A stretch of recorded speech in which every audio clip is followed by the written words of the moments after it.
एक दिवस आपल्या मामाबरोबर अशीच ती स्टुडिओत गेली होती. डायरेक्टरनी तिला पाहताच टाळी वाजवून म्हटले, बस, अगदी योग्य, ए नाईस स्क्रीन अपील. काय शामराव, करणार का करार? शामरावांनाही प्रश्नच पडला होता. म्हणजे ते तयार होते, पण त्यांना भीती वाटत होती उषेचे वडील काय म्हणतील. अर्धवट चाचरत त्यांनी म्हटले, तशी हरकत.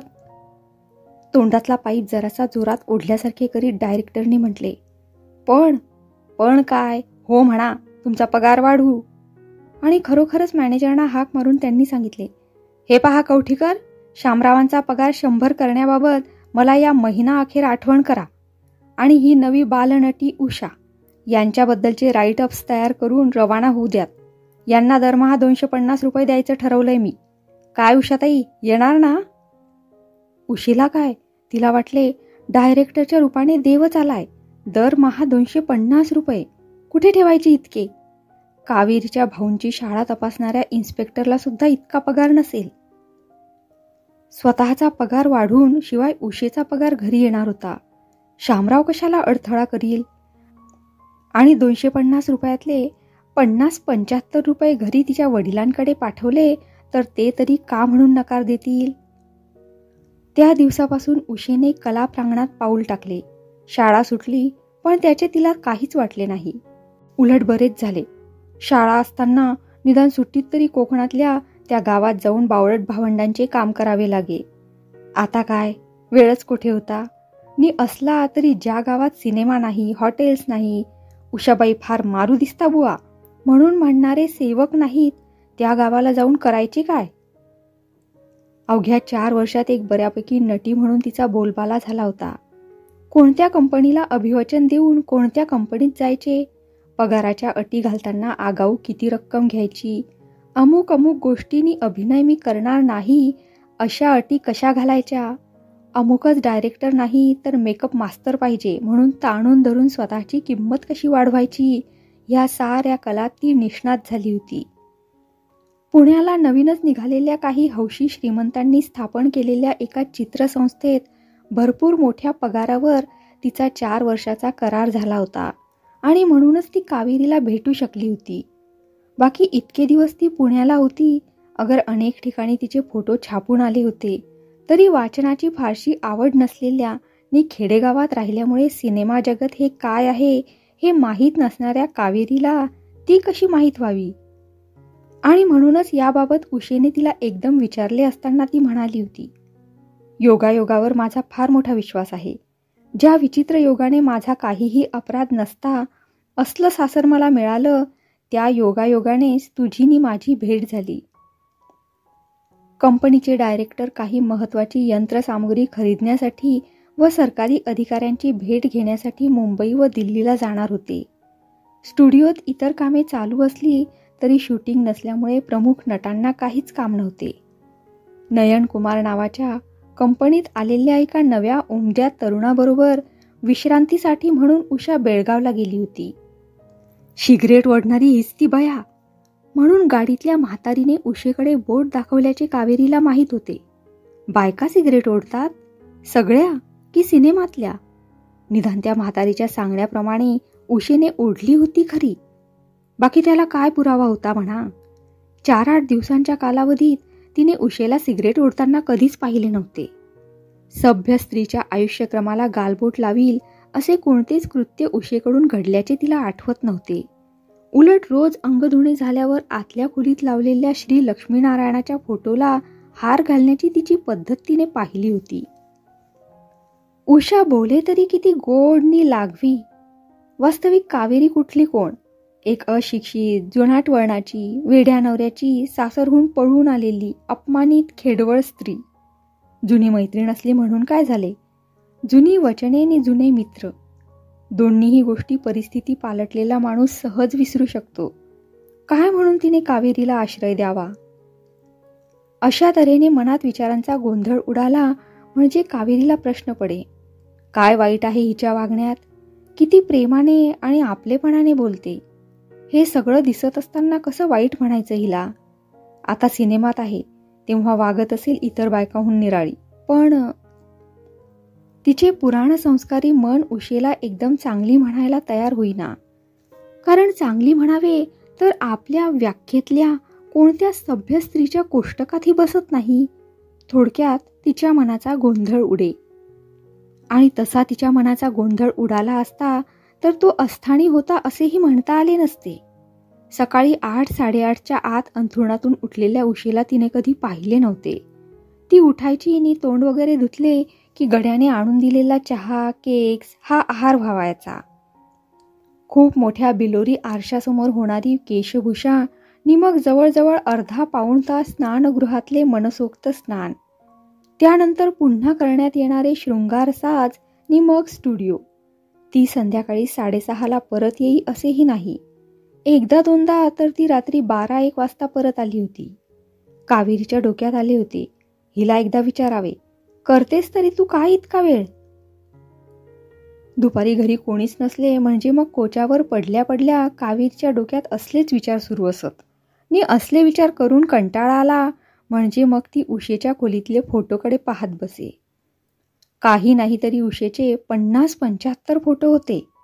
डाव्या बाजूला मान केलेला, उजव्या बाजूला पाहत असलेला, हसरा, शृंगार साज करून प्रियकराची वाट पाहत असलेला, केशमुक्ता, पठाणी, मारवाडी, गुजराती, मद्रासी नि दक्षिणी पोशाखातला, विजार, कोट असा पुरुषी वेशात काढलेला नि एकतर उषेने स्वतःच तिला दाखवला होता. स्नानानंतर ओले त्या वस्त्रांशी काढलेला होता तो. पाहता पाहता कावेरीला लाजल्यासारखे झाले. लाजलीस अशी? उषेने तिला विचारले. शी, आवडले तुला असले फोटो? हो, न आवडायला काय झालं? काय वाईट आहे त्यात? काय वाईट आहे? कुठला तरी फोटो घेणारा आणि त्याच्यासमोर तू असं उभं राहावंस हे. खूप मोठ्याने हसून तिच्या पाठीवर थाप मारीत उषेने म्हटले, हा वेडे, अगं वाटेल त्या माणसासमोर का उभं राहता तसं? आपल्याला हवं त्या म्हणजे काय? नयन कुमारांनी काढलाय तो मोठ्या हौसेने. तुला ठाऊक आहेत नयन कुमार? नाही बाई. वा, अगं 2-3 बोलपटातच कामं केली त्यांनी, पण असं नाव मिळवलंय. नयन कुमार हे काही खरं नाव नाही त्यांचं. खरं नाव दुसरंच आहे. त्या दिवशी प्रथम पुणे स्टेशनवर तुझी माझी भेट झाली तेव्हा माझ्याबरोबर होते ना, तेच नयन कुमार. पण का कोण जाणे, उषेने अशा तऱ्हेचा स्वतःचा फोटो एका परक्या तरुणाला घेऊ द्यावा हे काही कावेरीला मनापासून आवडले नाही. उषेचे आणखीही फोटो बाहेरच्या हॉलमध्ये टांगलेले होते. काही पूर्वीच्या सिनेमा प्रसंगातले, काही स्वतंत्र. पण प्रत्येक फोटोत उमलत्या गुलाब कलिकेप्रमाणे उषा दिसत होती. आणखी 4-8 दिवस गेल्यानंतर मात्र कावेरी कंटाळली. किती दिवस दुसऱ्याला त्रास द्यायचा हा विचार तिला सारखा भेडसावून सोडी. एक दिवस जेवताना ती म्हणाली, किती त्रास तुला माझ्यामुळे. वेडे, त्रास कसला त्यात? राहा ना, तुला आवडणार नाही म्हणून, नाहीतर विचारलं असतं, येतेस का आमच्या कंपनीत? छे, भलतच. एकतर मला काही येणार नाही आणि दुसरं म्हणजे मला कुणी ओळखू नये ही इच्छा आहे माझी. त्यापेक्षा एखादं हलकसं पण फारसा गाजावाजा न होणारं काम मला मिळालं तर बघ. बरं, राहू देते, पाहू आपण पुढे. त्यानंतर दुसऱ्या दिवशी संध्याकाळी उषा स्टुडिओतून घरी आली. ती जवळजवळ ओरडतच. तिने हातातले वृत्तपत्र कावेरीच्या अंगावर फेकीत म्हटले, हे घे, वाच. असेल काही सिनेमाविषयक तिच्याबद्दल लिहिलेले. अशा समजुतीने तिने ते दैनिक उघडले आणि एका बातमीवर तिची नजर खेळली. बातमी अशी होती, गेल्या आठवड्यात येथे एक विस्मयजनक गोष्ट घडून आली आणि ती म्हणजे गावातील प्रतिष्ठित नागरिक श्रीमंत आबासाहेब इनामदार यांच्या स्नुषेचे बेपत्ता होणे. 7-8 दिवसापूर्वी ती घरातून एकाएकी नाहीशी झाली म्हणतात. या बातमीने साऱ्या गावाला धक्का बसला असून जो तो आपापल्या परीने तर्क लढवत आहे. एक गोष्ट मात्र प्रत्येकाच्या तोंडी ऐकू येते नि ती म्हणजे घरात तसे काही कारण घडले नसावे. कारण त्या नाहीशा झाल्या त्याच दिवशी संध्याकाळी आपले धाकटे दीर चंद्रकांतराव यांच्याशी मनमोकळेपणाने हास्यविनोद करीत होत्या. त्यांच्या नाहीशा होण्याने त्यांचे पती केशवराव यांची तब्येत एकाएकी बिघडली असून त्यांच्या मेंदूवर परिणाम होईल की काय अशी भीती डॉक्टरांना वाटत आहे. चंद्रकांतना तर मातृवियोगाचे दुःख होत आहे. प्रत्येक जण इनामदारांकडे येऊन झाल्या प्रकाराबद्दल सहानुभूती व्यक्त करीत आहे. चीड येऊन तिने त्या पत्राचा चोळामोळा केला. जणू काय तिचा सासरा आणि दीर यांनाच ती शासन करीत होती. तिला राग आला होता त्यांच्या खोटेपणाचा. पत्नीच्या पळून जाण्यामुळे केशवरावांचे डोके बिघडले असे ध्वनित करून त्यांनी कमालीचा नीचपणा व्यक्त केला होता. जणू काही ती पळून जाण्यापूर्वी तो अगदी व्यवस्थित होता. संतापतिरेकाने तिला बोलवेना. उषेच्या छातीवर डोके टेकीत अश्रुगाळीत तिने म्हटले, किती नीच आहेत ग हे लोक. चंदूला म्हणे आई गेल्या इतकं दुःख झालंय. संध्याकाळी एकटी असहाय गाठून कोळशाच्या खोलीत आईचा हात धरतात होय कुणी. नीच. उषाताई, कसं ग होणार माझं. तिला अधिक बोलवेना. आपल्याला खूप रडू येणार की काय असे तिला वाटत होते. उषेने तिला अगदी जवळ ओढले. पदराच्या शेवाने तिच्या डोळ्यातले अश्रू टिपले ने तिला थोपटल्यासारखे करीत म्हटले, गप्प राहा, उद्या पाहू आपण. कदाचित तुझ्याजोगं काम मिळेलही. आमच्या कंपनीच्या संचालक मंडळात एक प्रतिष्ठित व्यापारी गृहस्थ आहेत, माणिकराव जोशी म्हणून. त्यांची पत्नी आजारी आहे. तिची किरकोळ शुश्रूषा करायला त्यांना एक बाई पाहिजे असं मला ते म्हणत होते. ते कलकत्त्याला गेले आहेत. 4 दिवसांनी आले म्हणजे मग विचारीन मी त्यांना. पहा, खरंच पहा, कुठेतरी मार्गाला लागले तर सुटेन मी यातून. नको झालंय मला अगदी. आणि दुसरा दिवस उजाडला तरी कावेरी बेचैन होती. आदल्या दिवशी वाचलेला तो मजकूर, त्यातली ती खोटी विधाने, सारे तिला असह्य होत होते. आपले अंग दुखते आहे, डोके जड झाले आहे नि आपल्याला सपाटून ताप भरणार की काय अशी भीती तिला वाटू लागली. सारा दिवस ती निपचित पडून होती. दुपारी जेवण सुद्धा नीट केले नाही. संध्याकाळी उषा घरी आली म्हणजे कोयनेल काढा असले काहीतरी औषध घेऊ असे तिने मनाशी ठरवले होते. पण उषा घरी आलीच नाही. कंपनीतला एक नोकर फक्त 4 ओळींची चिठ्ठी घेऊन आला होता. माझी वाट पाहू नकोस. डायरेक्टरांबरोबर एका पार्टीला मी जात आहे. कदाचित 1-1:30 वाजता परत येईन. कदाचित येणारही नाही. तू जेवून घे नि झोप. तिला जेवायचे नव्हतेच. बाईंनी पुष्कळ आग्रह केला पण तिची अन्नावर इच्छाच नव्हती. अखेरीस 2 कप गरम कॉफी तिने घेतली आणि स्वयंपाकाची बाई गडी निघून गेल्यानंतर दाराला कड्या वगैरे पाहून ती आडवी झाली. अंग दुखत असल्यामुळे तिला गाढ झोप लागली नाहीच. जी लागली ती भारावलेली नि अर्धवट. साधारण 12चा सुमार होता. कोणीतरी हाक मारते आहे असा भास झाल्यामुळे ती जागी झाली. तिचा अंदाज बरोबर होता. दाराशी आलेल्या व्यक्तीने कॉलबेल इतक्या जोराने दाबली होती की गप्प म्हणून दटावले असतानाही दुप्पट जोराने केकाटणाऱ्या हट्टी मुलाप्रमाणे घणाण घण घणाण घण असा तिचा आवाज सारखा चालू होता. उषा आली असावी अशा समजुतीने तिने जरासे हेल काढून म्हटले, आले हं, थांब. आणि ती उठली. तिने दार उघडले आणि म्हटले, यावं. पण दुसऱ्याच क्षणाला ती मागे सरली. आत येणारी व्यक्ती उषा नव्हती. तो ज्याला तिने प्रथम पुण्याच्या स्टेशनवर उषेबरोबर पाहिले होते, त्यानंतरही जो 2-4 वेळा उषेकडे आला होता, तो नयनकुमार होता. त्याच्या अंगावर उंची सूट होता, पण काही ठिकाणी त्यावर कसले तरी डाग पडले होते. कपड्यांना जो एक उग्र सुगंध त्याने लावला होता, त्याच्या वासाने सारी खोली भरून गेली होती. चालताना त्याची पावले वेडी वाकडी पडत होती. शेजारच्या कोचाचा आधार घेत कावेरीने त्याला विचारले, कोण पाहिजे तुम्हाला? उषाबाई बाहेर गेल्या आहेत. काहीच न बोलता विचित्र हातवारे करीत त्याने उंबरठ्यावरच बैठक मारली आणि अडखळत म्हटले, हवे कोणाला उषा? साऱ्या गावाबरोबर पळणारी उन्हाळ मैना ती तुझ्यासारखी असताना. ती आज इथे नाही मला माहीत होतं म्हणूनच. आणि त्याने खरोखरच कावेरीच्या हाताला हात घातला. पण तिने चटकन हात सोडवून घेतला आणि ती जिन्याच्या चौकटीत आली. पुन्हा कपडे सारखे करीत नयनकुमार तिच्या जवळ आला आणि तिच्या तोंडाजवळ त्याने आपले तोंड नेले. वसकण कसली तरी घाण आल्यामुळे कावेरीने आपले तोंड मागे वळवले. खूप मोठ्याने हसून त्याने म्हटले, इतके घाबरतेस वासाला? उषा तर बाटल्याच्या बाटल्या उडवते. चल ये, मी शिकवतो तुला. खरोखरीच त्याने तिच्याशी लगट करायला सुरुवात केली. गलित गात्र झाली असूनही कावेरीला कोठून एवढा जोर आला होता कोण जाणे. तिने त्याला किंचित जवळ येऊ दिले आणि अशा काही जोरात ढकलले की तो जिन्यावरून गडगडत खाली जाऊन पडला. त्याचे काय झाले ते कावेरीने पाहिलेच नाही. ती आत गेली आणि तिने दार इतके घट्ट लावून घेतले की पुन्हा तो परत आला तरी त्याला ते उघडता आले नसते. सुटले असा निश्वास टाकून ती कोचावर बसली. काय विचित्र नशीब होते तिचे. 15 दिवसात हा दुसरा प्रसंग. अनाथ स्त्रीने अब्रूने जगावे हे पसंतच नाही की काय समाजाला. असल्याच विचारात ती जागी होती. ती जवळजवळ उषा परत येईपर्यंत. आणि उषा परत आली तेव्हा तिच्या जीवात जीव आला. कितीतरी वेळ झाला प्रकार ती उषेजवळ सांगत होती. अखेरीस उषेने सांगितले, माझं डोकं जरासं चढलंय, झोपते मी आता. हे सिनेमावाले लोक असेच असतात. नी दारू घेतल्यावर तर त्यांना काहीच शुद्ध राहत नाही. तू मनावर घेऊ नकोस, असंच चालायचं. कावेरीला काही कळेच ना. असंच चालायचं म्हणजे काय? झाल्या प्रकाराला उषेची संमती होती की काय? आणि तीही खूप दारू पिते म्हणून तो मावाली म्हणत होता. तसं असेल तर ज्या गोष्टीसाठी आपण घर सोडलं ती सांभाळणं कठीण होईल. शक्य तितक्या लवकर इथून निघालंच पाहिजे.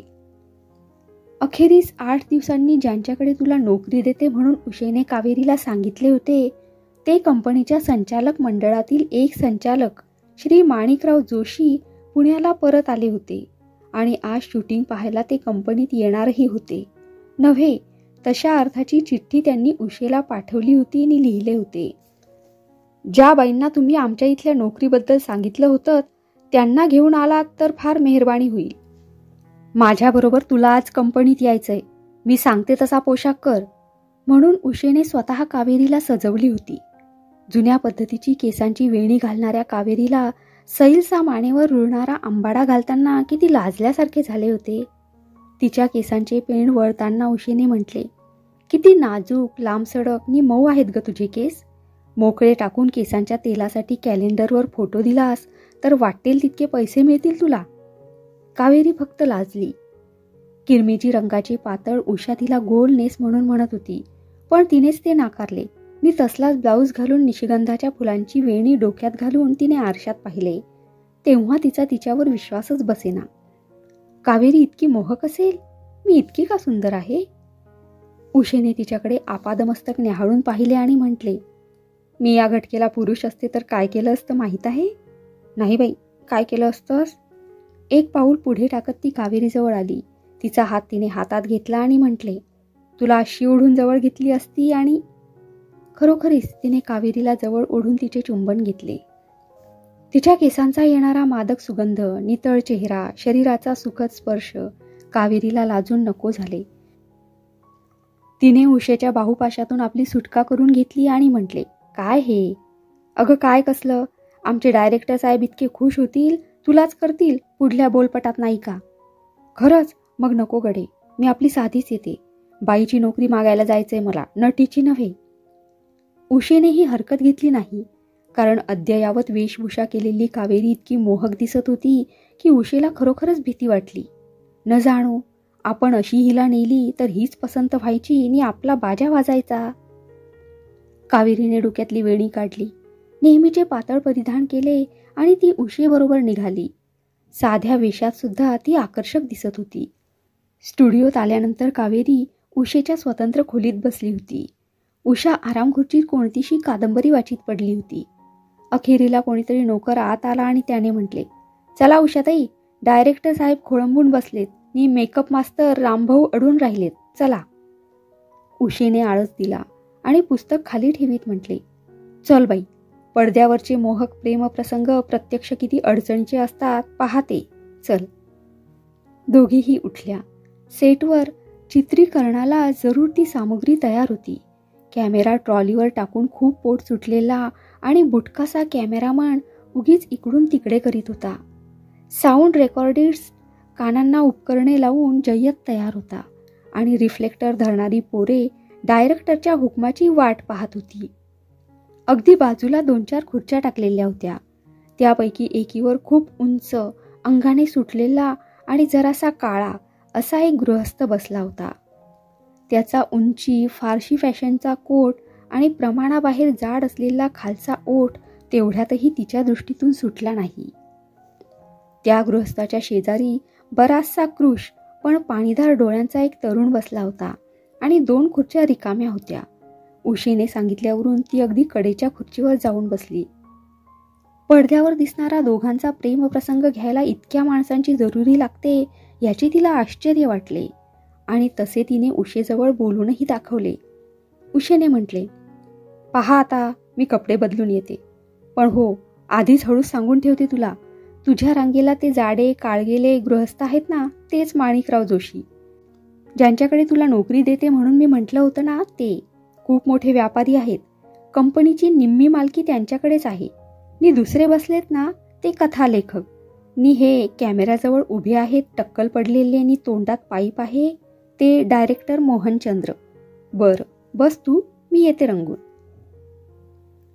कावेरी सारे पाहत होती, पण ती बसल्यापासून ज्यांच्याकडे ती नोकरीला राहणार होती ते माणिकराव आपल्याकडे पुन्हा पुन्हा वळून का पाहत आहेत ते तिला समजेना.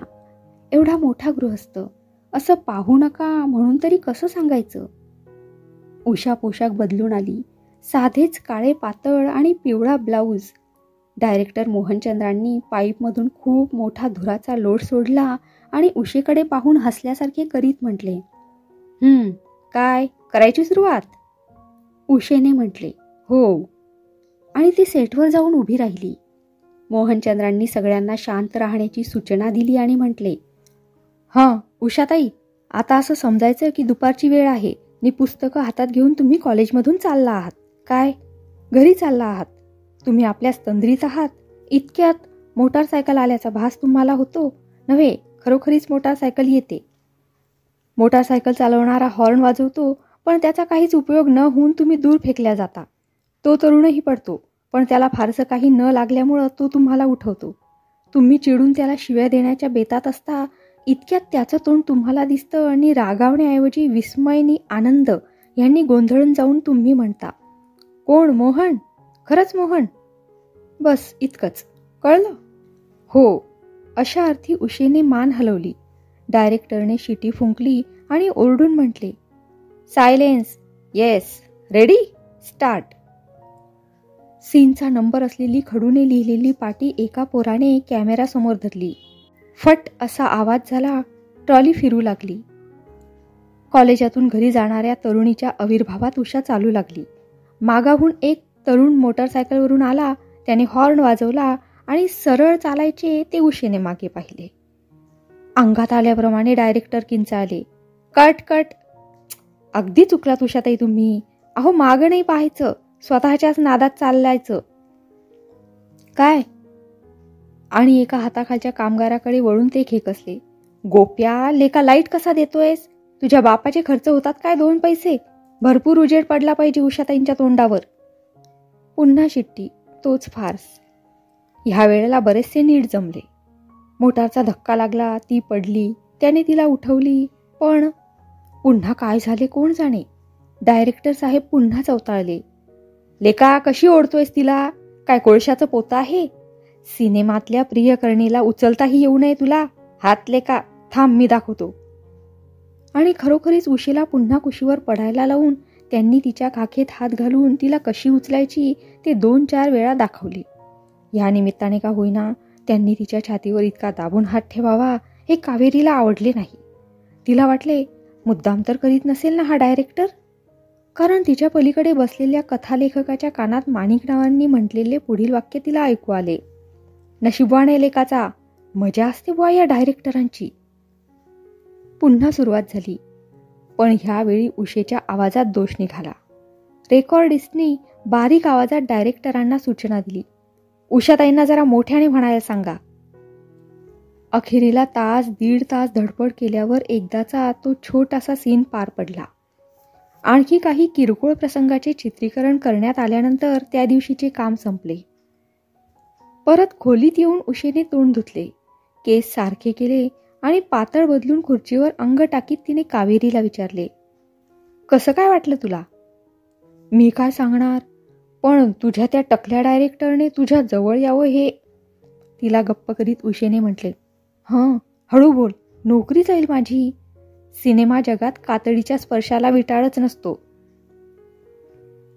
तिने पुन्हा एकदा आरशात पाहून तोंडावरून रुमाल फिरवल्यासारखे केले आणि छोटी कातडी हँडबॅग हातात घेत म्हटले, चल आपण मेन हॉलमध्ये जाऊ. माणिकरावांची आणि तुझी ओळख करून देते, मी नोकरीचंही सांगते. दोघीही मेन हॉलमध्ये गेल्या. पंखा सुरू होता. डायरेक्टर मोहनचंद्र, कंपनीचे मॅनेजिंग डायरेक्टर माणिकराव जोशी आणि कथालेखक तेथेच बसले होते. उषा खोलीत शिरताच माणिकराव उठले. त्यांनी तिच्याकडे पाहून, मला मत द्या, ह्या निवडणुकीला उभ्या असलेल्या म्युनिसिपल उमेदवाराच्या लाचार मुद्रेने हास्य केले आणि खुर्ची पुढे सरकवीत म्हटले, बसा बसा ना, भारी दमला असाल तुम्ही. आणि मोहनचंद्राकडे वळून म्हटले, भारी त्रास घेतात नाही उषादेवी या चित्रपटासाठी. वा वा, ते काय विचारावं, मघाचा सीन तर इतका उत्कृष्ट झाला आहे, प्रेक्षक हाय हाय करतील नुसते. काही हरकत नाही, पुढचा सीन असा टाकतो, कथालेखक सांगू लागले, की नायिका बंदिस्त स्नानगृहात स्वैर स्नान करते आहे आणि नायक हळूच डोकावून, पुरे हो तुमचं, आमच्या उषेसारखी नायिका आणि ह्यांच्यासारखा दिग्दर्शक आहे म्हणून लोक येतात तरी चित्रपटाला. विचारतो कोण स्टोरीला? मी तर म्हणतो ज्यात गोष्टच नाही असा चित्रपट काढावा.